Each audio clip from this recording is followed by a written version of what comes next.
ഇന്ന് തന്നെ സബ്സ്ക്രൈബ് ചെയ്യൂ, നിങ്ങളുടെ പ്രിയപ്പെട്ട ഷോസ് കാണൂ. ഇങ്ങനെ വാശി പിടിക്കരുത്. ഇപ്പൊ നമുക്ക് അമ്പലത്തിൽ പോയിട്ട് വരാം. വാ, ഞാനല്ലേ വിളിക്കുന്ന. എന്തിനാ ഇങ്ങനെ മുഖം വെറുപ്പിച്ചിരിക്കുന്നെ? ഒന്ന് ചിരിച്ച്. വാ.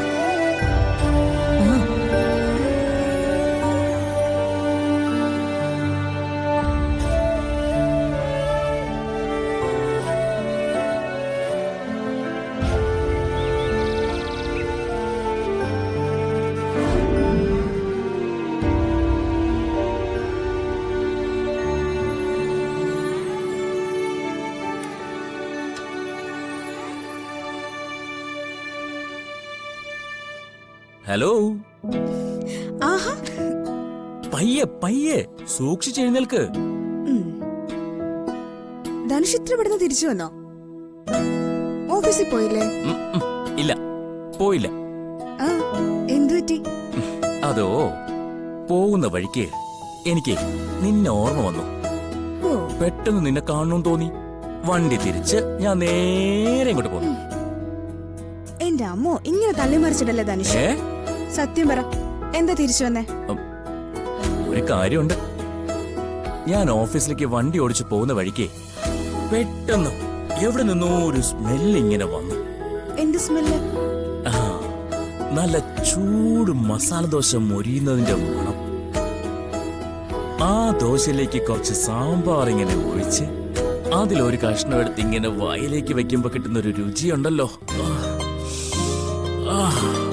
നല്ല കായം ചേർത്ത സാമ്പാറിന്റെ മണം അതെന്റെ മൂക്കിലേക്ക് ഇങ്ങനെ വന്നു. എന്നിട്ട് ഞാൻ പെട്ടെന്ന് വണ്ടി നിർത്തി.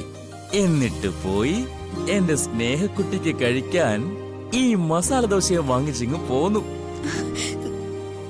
നോക്ക്.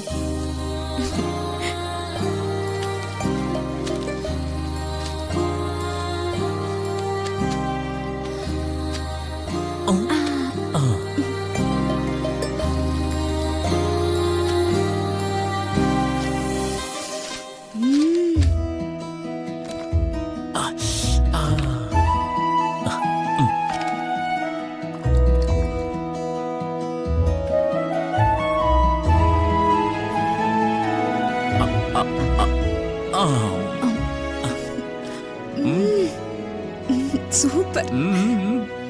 മസാല ദോശ എന്നൊക്കെ പറഞ്ഞ ഇതാ.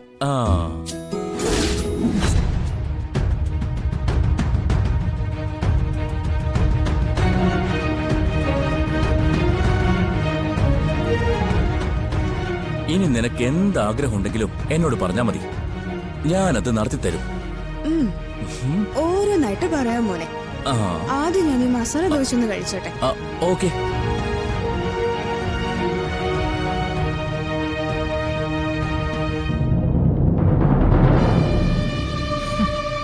എന്റെ വയറ്റിൽ ജനിച്ച അവന്റെ സ്വന്തം കുഞ്ഞ് മരണപ്പെട്ടപ്പോ എന്നെ ഒരു വാക്കുകൊണ്ട് പോലും ആശ്വസിപ്പിക്കാത്തവനാ. അവക്ക് ഇഷ്ടമുള്ളതൊക്കെ വാങ്ങിച്ചു കൊടുക്കും പോലും. ഞാൻ നിന്നെ കൊണ്ട് കൊടുപ്പിക്കാം. ഇവള് 10 മാസം തികക്കില്ലടാ. അതിനു മുമ്പ് ഇവളുടെ പ്രഗ്നൻസി എങ്ങനെയെങ്കിലും ഞാൻ കളഞ്ഞിരിക്കും.